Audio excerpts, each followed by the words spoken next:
안녕하세요, 신잡스입니다. 저번 꿀팁 영상에서 사업자 종류와 등록 방법에 대해서 알아봤죠. 이번 꿀팁 영상은 말씀드렸다시피 통신 판매업 신고와 에스크로입니다. 지금 보고 계신 게 통신 판매업 신고증 예시 이미지인데요.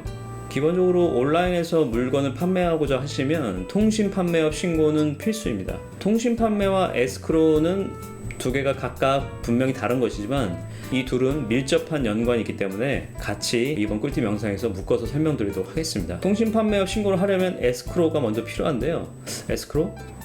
좀 생소한 것 같기도 하고 어디서 들어본 것 같기도 하시죠. 에스크로의 사전적 의미는 이런 의미가 있는데요.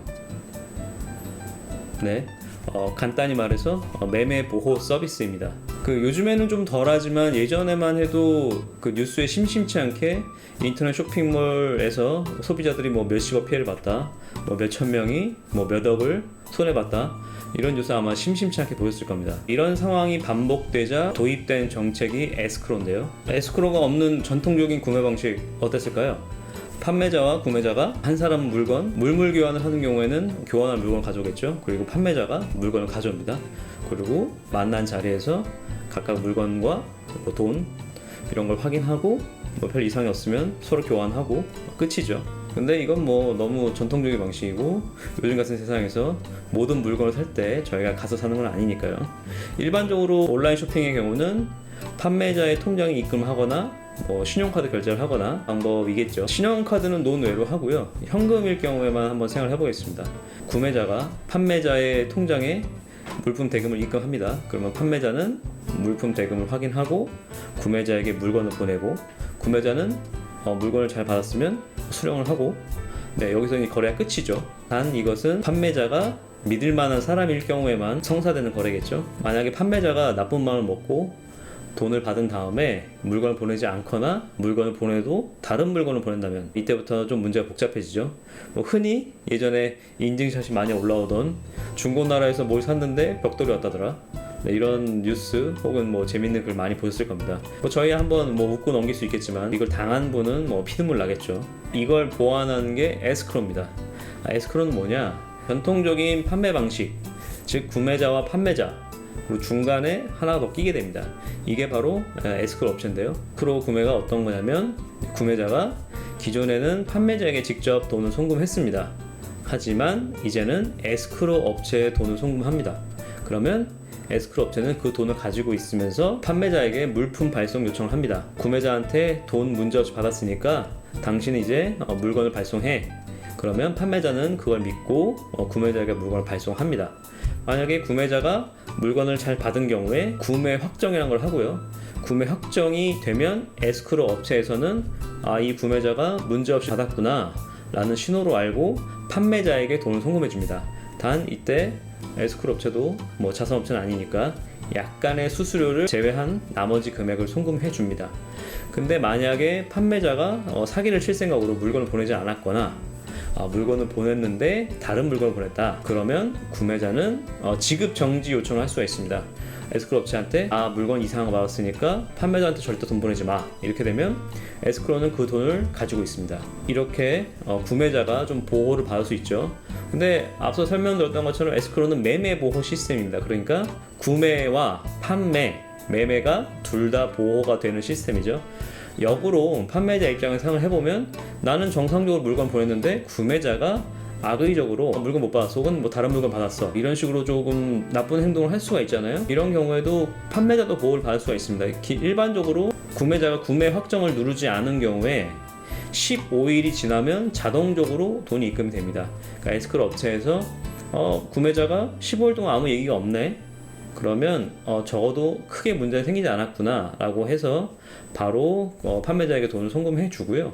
구매자가 약간 악의적으로 이렇게 태클을 걸어도 충분히 소명을 하지 못하면 판매자한테 돈을 송금해 주게 됩니다. 그러니까 결론적으로는 양쪽 다 보호해 줄 수 있는 시스템이죠. 인터넷으로 이런 사기가 빈번해지다 보니까 정부에서 이 에스크로를 의무화했습니다.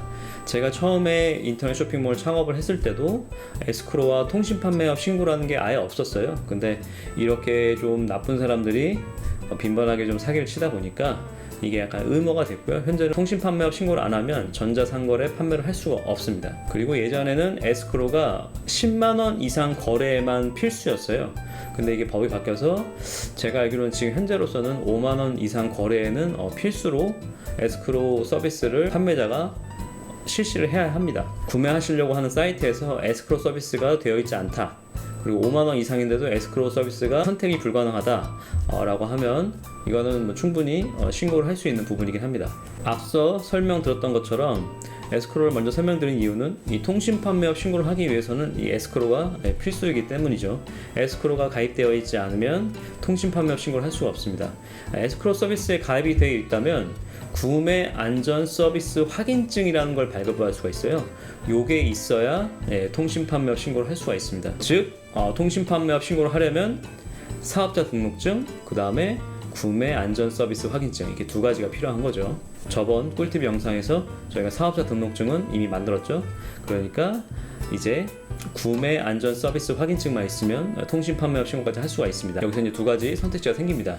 나는 내 자체 쇼핑몰을 만들어서 판매할 거다, 혹은 나는 자체 쇼핑몰은 조금 무리인 것 같으니까 일단 오픈마켓, 예를 들어 뭐 옥션 11번가, 네이버 스토어팜, G마켓, 쿠팡 이런 데서 먼저 판매를 좀 진행하고 싶다, 이렇게 선택을 할 수가 있겠죠. 내가 자체 쇼핑몰을 만들고 싶다라고 하면 일반적으로는 은행 에스크로를 신청하면 됩니다.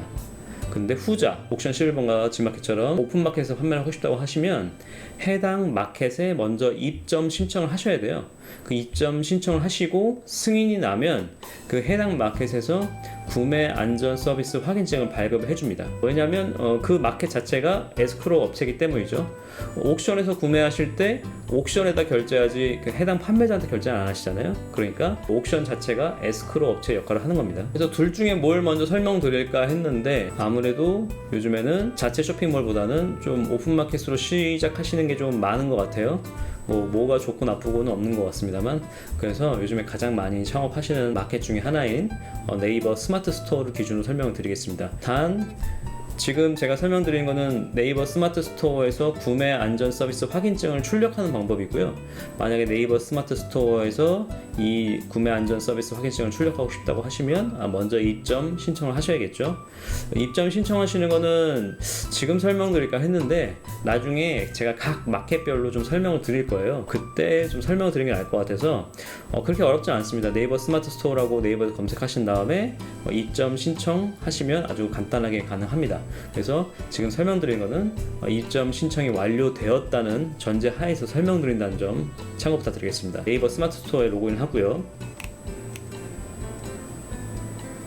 좌측 메뉴에서 판매자 정보를 클릭하시고 우측 상단에 보면 녹색으로 구매 안전 서비스 이용 확인증이 게 있습니다. 이걸 클릭하시면 다운받을 수가 있는데요. 다운은 PDF 파일로 가능합니다. 잠시 뒤에 설명드리겠지만 통신 판매 신고를 할 때 PDF 파일을 업로드가 안 됩니다. 그래서 이 PDF 파일을 캡처하셔서 JPG 파일로 변환하시거나 워드나 아래 한글 파워포인트에서 이 PDF 파일을 첨부하셔서 올리시던가 하셔야 됩니다. 자, 이제 서류가 구비가 됐죠. 통신 판매업 신고를 하러 가겠습니다. 만약에 나는 성격이 급해서 직접 하러 가겠다, 그러면 관할 구청으로 가시면 됩니다. 저는 은평구에 사는데요. 통신 판매업 신고를 하고 싶다, 은평구청 생활경제과로 가시면 됩니다. 보통 구청 1층에 가면 안내데스크가 있으니까요. 안내데스크에 통신 판매업 신고를 하러 왔다 라고 하면 보통 통신판 정도까지만 얘기해도 안내데스크에 계신 분이 얼른 가라고 얘기를 해줍니다. 그분 안내를 따라서 가시면 되고요. 문제가 구청에 가셔서 신청하시면 당일은 안 됩니다. 그러니까 구청에 가서 통신판매업 신고하시고 다음에 수령하러 가실 때 또 가셔야 됩니다. 그러니까 2번 가셔야 되죠. 귀찮죠. 예전만 해도 이렇게 직접 가서 신청하고 나중에 또 수령하러 갔습니다. 이게 2번 무조건 갔어야 되는데 저번 꿀팁 영상에도 말씀드렸지만 세상 참 좋아졌죠. 요즘에는 인터넷으로 다 가능합니다. 민원 24에 접속합니다. 민원 24는 대부분의 민원을 온라인상에서 처리할 수 있는 아주 좋은 시스템입니다. 편리하고요. 이미지와 같이 접속하시고요. 네, 이런 부분 기재해 주시면 되고요. 이 밑에 준비한 사업자 등록증과 구매 안전 서비스 확인증을 업로드 해줍니다. 여기 보시면 호스트 서버 소재지라는 게 있습니다. 이게 뭐냐, 당신이 하고 있는 쇼핑몰에 서버 주소를 적어라 입니다. 이걸 왜 적으라고 하는지는 아마 제가 생각했을 때는 이제 혹시나 해외에서 서버를 두고 운영하는 경우에는 허가를 안 내줄 가능성이 있어서 그런 게 아닌가 싶은 생각도 좀 있는데요. 기본적으로는 자체 쇼핑몰을 운영하실 경우에는 자체 쇼핑몰 호스팅 회사의 서버 소재지를 입력하시면 되고요. 만약에 내가 오픈마켓에서 판매할 거다, 지금 저희가 출력한 것처럼 네이버 스마트 스토어에서 판매를 할 거다라고 하면 구매 안전 서비스 이용 확인증에 호스트 서버 주소가 나와 있습니다. 지금 이미지에 보이는 이 주소인데요, 이 주소를 호스트 서버 소재지에 입력을 하시면 됩니다. 업로드하고 신청까지 완료하면 보통은 1일에서 한 3일 정도면 완료가 됐다고 나옵니다. 그러면 구청 가셔서 수령하시면 되고요. 수령만 하고 오면 참 좋겠죠. 하지만 유료입니다. 45,000원이 1년 동안 면허세로 부과가 되고요. 처음 찾으러 갈 때 금액을 내셔야 되고요. 그 다음에 1년이 지나면 또 청구가 됩니다. 그러니까 1년마다 한 번씩 45,000원이 청구가 되는데요. 개인적으로는 이 통신 판매업 신고가 좀 굳이 이거를 구청에서 또 발급할 필요가 있나, 그냥 사업자 등록증상에 추가하면 될 부분이기도 하고 에스크로만 무의무화해도 될 텐데 약간 세수 확보의 하나의 창구가 아닌가라는 생각은 좀 있긴 합니다만, 어쨌든 법이니까 지켜야겠죠. 자, 이제 온라인 창업을 위한 모든 사전 작업이 끝났습니다. 뭐 좀 더 디테일하게 설명드리자면 좀 더 이것저것 많이 있긴 합니다만, 일단 큰 틀에서 준비는 이제 끝났습니다. 실제로 이제 창업만 한 일만 남았는데요. 원래 계획으로는 저희가 다음 꿀팁 영상에서부터는 아까 잠깐 설명드렸던 각 마켓별 설명을 좀 드릴까 했었는데, 생각을 해보니까 브랜드 이름, 로고, 도메인 이런 부분을 좀 그래도 한 번 정도 설명을 해드리고 들어가는 게 좋을 것 같아요. 브랜드 이름은 상호랑은 다릅니다. 그러니까 사업자 등록하실 때 상호를 입력하는데요, 이 상호랑 브랜드는 다른 의미입니다. 물론 같이 맞춰줘도 나쁘진 않습니다. 하지만 상호와 브랜드가 다른 경우도 많으니까 이미 사업자 등록하셨다고 하셔도 내 브랜드를 만드는 데는 크게 지장은 없습니다. 예를 들어 제가 신잡스 TV라고 사업자 등록증에 기재를 했더라도 제가 다른 브랜드로 창업을 하는 건 좀 별개의 문제니까요. 그리고 만약에 브랜드를 만들었다 하면 그 브랜드에 대한 로고, CI죠. CI가 있어야 될 것 같고, 나중을 위해서 미리 좀 도메인을 선점해 놓으셔야 됩니다. 이런 부분에 대해서도 다음 꿀팁 영상에서 좀 자세히 알려드리도록 하겠습니다. 입점해야 될 마켓들에 대해서 알아볼 거고요. 자체 쇼핑몰을 구축하는 방법에 대해서도 알려드리도록 하겠습니다. 이번 영상도 좀 도움이 되셨나 모르겠습니다. 혹시 궁금한 점이 있으시면 리플로 남겨주시면 제가 아는 선에서 답변을 드리고요. 제가 지금 블로그를 개설 중인데요. 아마 다음 꿀팁 영상 전에 블로그가 개설이 완료가 돼서 아마 포스팅하고 블로그에도 문의글이나 궁금하신 점 남겨주시면 제가 아는 선에서 답변을 드리도록 하겠습니다. 다음 영상에 좀 더 재미있고 또 유익한 영상으로 찾아오도록 하겠습니다. 감사합니다.